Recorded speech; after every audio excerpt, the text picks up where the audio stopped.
The morning after my husband's funeral, I returned home numb, carrying the weight of grief like a stone lodged in my chest. I expected silence, maybe the faint echo of his laughter still hiding in the walls. Instead, I found chaos. His father stood in the living room, barking orders as movers carried out our furniture. Our couch, our dining table, even the framed wedding photo from the wall. "This property reverts to blood family now," he declared smugly, his lips curling into something between triumph and cruelty. "Pack your bags." My hands shook as I clutched my husband's folded flag from the funeral. I wanted to scream, to collapse. Instead, I stood frozen, watching as they dragged my belongings out like trash. And when his father sneered, I finally spoke. Calm, quiet, but sharper than steel. "My name is Olivia, and that morning I learned grief doesn't always arrive alone. Sometimes it brings betrayal." I had buried my husband less than 24 hours earlier. My body still carried the scent of lilies from the funeral home, the sound of whispered condolences echoing in my ears. My heart was raw, torn open. All I wanted was to close the door of our home, sink into his chair, and cry until sleep claimed me. But the moment I stepped through the threshold, I realized I was no longer welcome. Movers bustled around like vultures, stripping the house bare. One dragged out my husband's leather armchair. Another stacked boxes of my clothes on the porch. My wedding portrait, our smiling faces immortalized, was tossed carelessly into the back of a truck. I staggered forward, clutching the folded flag I had been handed at the graveside, my voice trembling. "What are you doing?" His father turned, smugness radiating from every line of his face. "Taking back what belongs to the family. This property reverts to blood after his death. You were just the wife. Temporary. Temporary." The word sliced through me deeper than any insult. Temporary. I had been his partner for 10 years, his caregiver through illness, his confidant in every storm. We built this home together, brick by brick, memory by memory. And now, in my darkest moment, I was being erased. I tried to speak, but grief and fury tangled in my throat. This is my home." He waved a dismissive hand. "Not anymore. You'll get a week to clear your things. Out of pity. But the house, the land, the accounts, they all revert to us. His blood. You were just a guest." The movers chuckled under their breath as they carried out another box, as though my life was a spectacle. I sank into the corner of the room, clutching the folded flag like it could anchor me, my eyes burning. I wanted to scream. I wanted to throw myself across the furniture and fight. But all I could do was watch as piece by piece, my life was dismantled. And then, through the haze of grief, a thought pierced like lightning. My husband had been meticulous with paperwork. Contracts, wills, insurance, he always prepared. If his father was so confident, why hadn't my husband said anything about this? Unless there was something hidden. Something his father didn't expect me to find. I sat on the floor that morning, surrounded by half-packed boxes that weren't mine. Every scrape of furniture against the hardwood felt like nails on glass. My father-in-law strutted through the house like a conqueror reclaiming spoils, barking orders, ignoring my trembling presence. But behind my tears, a question gnawed at me. Why? Why was he so sure this house, this land, reverted to him? Why did he sound like he knew something I didn't? My husband, Daniel, had always been meticulous. He double-checked the locks each night, balanced the budget down to the penny, kept every receipt filed. When he was diagnosed last year, he'd spent months getting paperwork in order. I remembered him sitting at the dining table, legal documents spread like a battlefield, telling me quietly, "I just want to make sure you're protected, Liv." Protected. That word pulsed in my memory like a heartbeat. If Daniel had prepared, then how could his father march in so confidently, declaring me an outsider? I slipped away from the chaos into Daniel's study. My heart pounded as I shut the door, muffling the sounds of movers dismantling our life outside. The room still smelled faintly of cedar and his cologne. His chair sat tucked neatly against the desk, papers stacked in orderly piles. Hands shaking, I pulled open the drawers. Bank statements, utility bills, tax records. All organized. But tucked beneath them was a slim black binder, its edges worn from use. I hesitated, my chest tight, then opened it. Inside, legal documents, insurance policies, titles, and at the very front, clipped neatly, his will. My breath caught. I flipped it open, eyes scanning desperately. There it was in his handwriting, bold and clear. I leave all property, assets, and accounts to my wife Olivia, to be held solely in her name. The words blurred as tears filled my eyes. He had protected me. He had seen this moment coming and made sure I would not be left destitute. Then why was his father so smug? Why did he act as if the will didn't exist? Unless he didn't know. Or worse, he knew and planned to bury it. I clutched the binder to my chest, trembling. My husband's voice echoed in my mind. I just want to make sure you're protected. He hadn't failed me. But if his father succeeded in throwing me out before I could prove ownership, I'd lose everything. Suddenly the study door creaked open. His father stood there, his eyes narrowing at the binder in my hands. "What's that?" he demanded. I hugged it tighter. "Daniel's files. Hand it over." His voice dropped into a growl. "That's family property. You have no rights here." My pulse raced. For a moment I considered giving it up, too crushed by grief to fight. But then I remembered Daniel's quiet determination, the way he'd squeezed my hand during chemo and whispered, "You're stronger than you think." I squared my shoulders. "No." His jaw tightened. For a second I thought he might rip it from me by force. But then his lips twisted into a sneer. "You think a stack of papers will save you? You don't understand how this works, girl. We'll see what the law says." And with that, he slammed the door and left. I sank into Daniel's chair, clutching the binder like it was oxygen. My tears finally fell, not from fear this time but from determination. He had trusted me to survive him. He had given me the tools. Now it was up to me to use them. But as I flipped through the rest of the documents, my stomach dropped again. There was something odd in the files. Indeed, not just to our home but to a second property. An old cabin on the outskirts of town. Daniel had never mentioned it. Why would he hide it? At the bottom of the page was a handwritten note in his familiar scrawl. "If anything happens, check the cabin. The truth is there." My breath caught. The truth. What truth? And why had Daniel hidden it from everyone, including me? The words on that note burned into my mind. "If anything happens, check the cabin. The truth is there." I barely slept that night.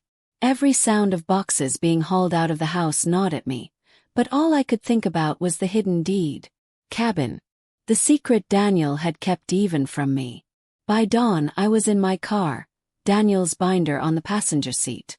The cabin was an hour away, tucked deep in the wooded hills outside town. As I drove, my stomach twisted. What would I find? An escape plan. A secret life. Another betrayal. But in my heart I held on to one truth. Daniel had always been honest with me. If he kept this from me, it wasn't to hurt me. It was to protect me. The road wound through forests until the trees parted and I saw it. An old log cabin, weathered but sturdy, perched on a rise. The windows were boarded, the porch sagged, but the lock on the front door was new. I stepped out, heart pounding, the air sharp with pine and damp earth. The key from the deed folder slid into the lock. With a heavy click, the door creaked open. Inside, dust coated every surface. Sheets covered old furniture. But the air smelled faintly of something I knew well. Cedar and Daniel's cologne. My throat tightened. He had been here. I moved cautiously through the rooms, until I found the desk in the corner. A small safe sat tucked beneath it, its edges clean compared to the dusty floor around it. My hands shook as I entered Daniel's birthday as the code. The safe clicked open. Inside was a stack of files, thicker than any binder. I pulled them out, laid them across the desk and froze. Bank records. property deeds, business contracts, all connected to his father. But they weren't just records. They were evidence. Evidence of fraud. I flipped through the files, each page heavier than the last. Hidden accounts in offshore banks. Land deals that funneled money illegally. Properties bought under fake names. And at the center of it all, Daniel's father's signature again and again. My blood ran cold. Daniel hadn't hidden the cabin for himself. He had hidden it for me. Keep this evidence safe. To protect me from the moment he knew was coming. His father trying to take everything. At the very back of the pile there was a letter. My name scrawled across the envelope. My hands trembled as I opened it. Asterisk Olivia. If you're reading this, I'm gone. I'm sorry I couldn't tell you sooner, but I didn't want you carrying this weight while I was still alive. My father is not the man he pretends to be. He built his wealth on lies, fraud, and stolen deals. I've kept records for years, waiting for the right time to expose him. But now I don't have time left. I've left everything to you. Not just the house, not just our accounts. I've left you the truth. If he comes for you, use it. Don't let him take what we built. Don't let him win. Love you. Always. Daniel. Asterisk. I sat there with the letter pressed to my chest, tears streaming silently down my face. Grief, love, rage. All colliding inside me. Daniel had trusted me with his final mission. The truth wasn't just about inheritance. It was about justice. But before I could gather the files, a noise outside made my blood freeze. Crunch. Gravel under tires. I peeked through the blinds and saw a black SUV pulling up. My heart lurched as two men stepped out. And then, emerging slowly behind them, Daniel's father. He didn't look shocked to see me. In fact, he smirked as though he expected it. So, he called, his voice carrying through the still air. You found the cabin. My chest tightened. How did he know? He stepped onto the porch, his men flanking him. You've got something of mine in there. Be a good girl, hand it over, and maybe I'll let you walk away. My pulse thundered. Daniel's files were spread across the desk. Evidence that could destroy his father's empire. Evidence he would kill to silence. I wiped my tears, straightened my back, and clutched the letter in my hand. This wasn't just about grief anymore. This was war. The sound of boots on the porch made my heart pound like a war drum.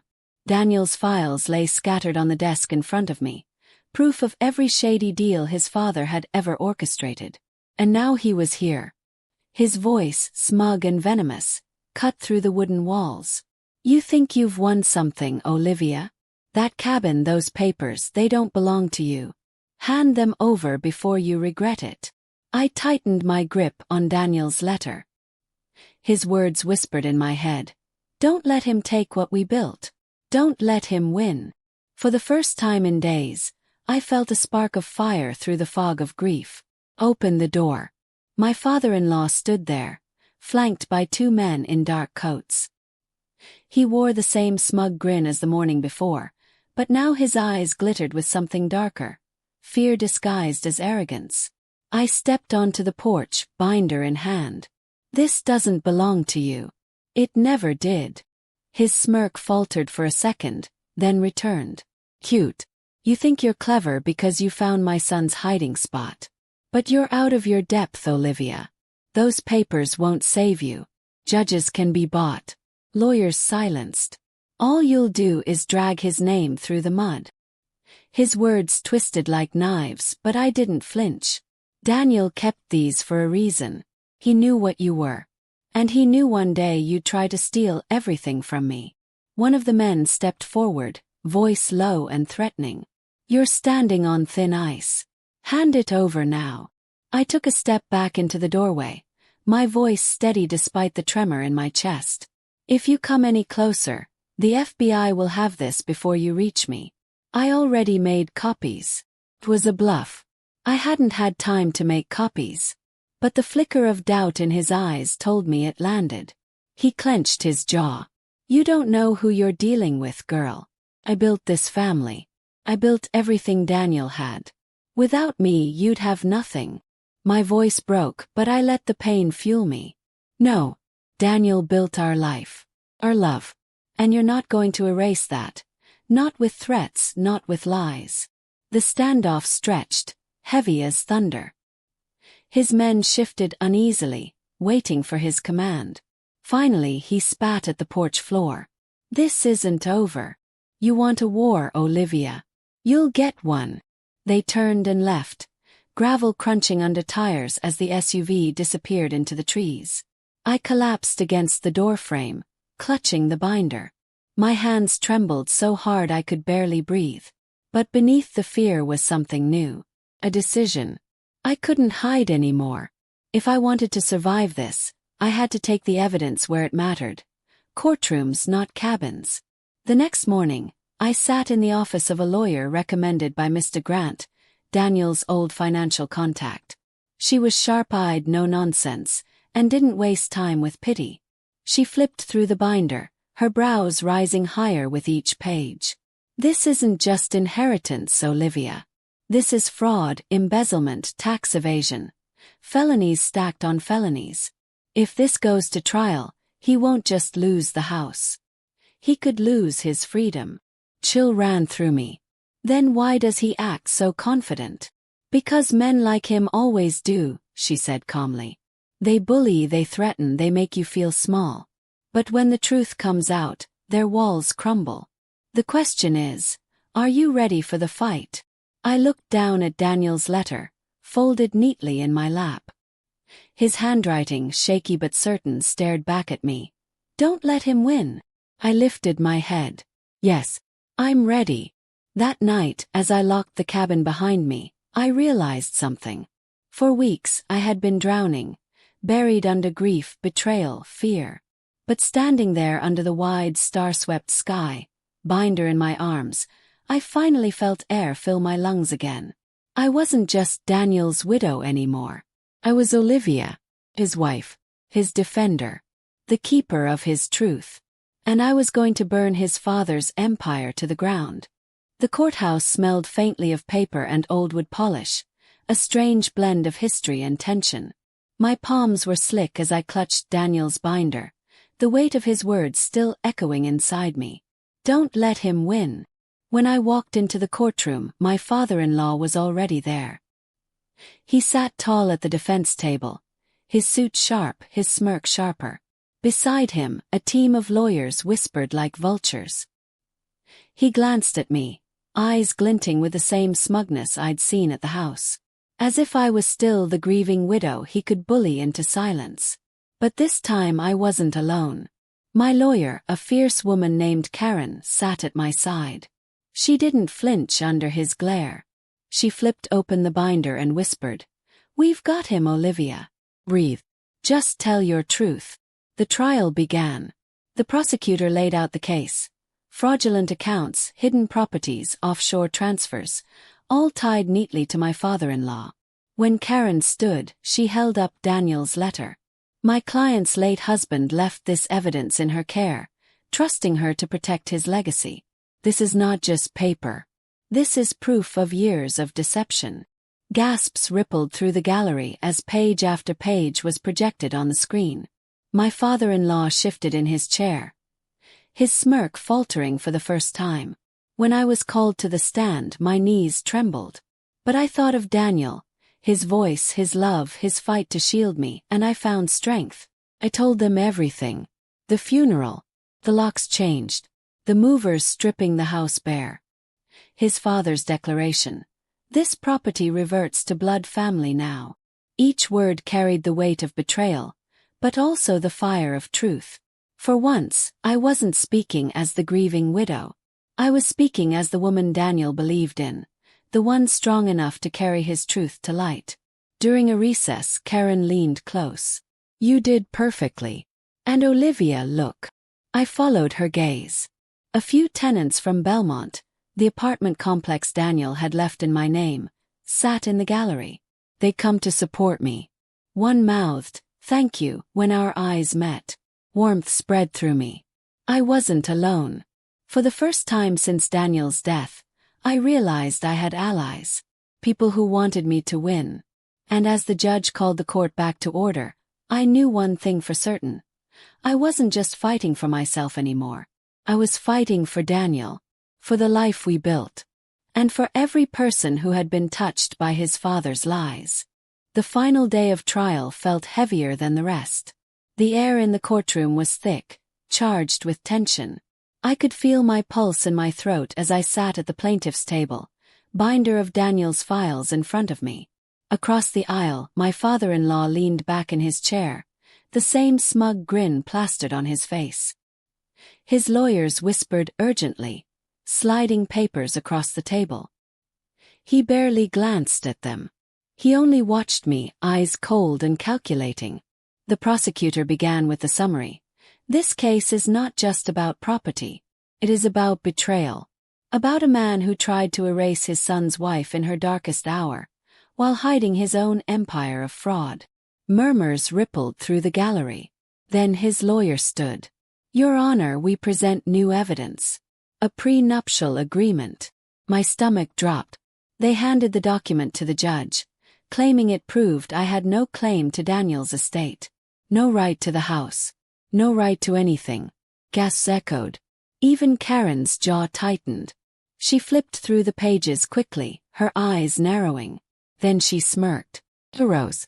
Your Honor, this is a forgery. The courtroom erupted. Karen held up the so-called prenup. The notary's signature doesn't exist. The date is impossible. This was supposedly signed on a day Daniel was deployed overseas. This isn't evidence. It's fraud piled on fraud. The judge's face hardened. Strike it from the record. And counsel, you are treading dangerously close to obstruction. For the first time, my father-in-law's mask cracked. His smirk vanished. His jaw clenched. The prosecutor delivered the final blow. We have years of records, hidden accounts, property deeds, and his own son's testimony preserved in writing. There is no escape from the truth. The jury deliberated only an hour. When they returned, the room held its breath. On the charge of fraud and identity theft, we find the defendant guilty. On the charge of unlawful seizure of property, guilty. We recommend full restitution to Olivia Miller. The words hit me like sunlight breaking through storm clouds. Guilty. My father-in-law's face flushed red with rage, but he couldn't move. Bailiffs closed in. He hissed. This isn't over. But for me it was. When the gavel struck, I felt like I could finally breathe. It wasn't victory I tasted, it was freedom. My father-in-law was led away. His threats echoing like hollow shadows in my ears. For months, he had tried to strip me of everything. My home, my dignity, even Daniel's memory. But the truth had spoken louder than his lies. Outside the courthouse, the air felt lighter. Reporters shouted questions, flashes popped, but I only heard Daniel's voice in my memory. I just want to make sure you're protected, Liv. And he had. Belmont, the house, the accounts, they were all legally mine now. But more than that, I had something money couldn't buy, peace. That night, I walked through our home in silence. The furniture was gone, the rooms half empty, but it was still ours. I placed Daniel's folded flag back on the mantel and whispered, "We won." For the first time since the funeral, I didn't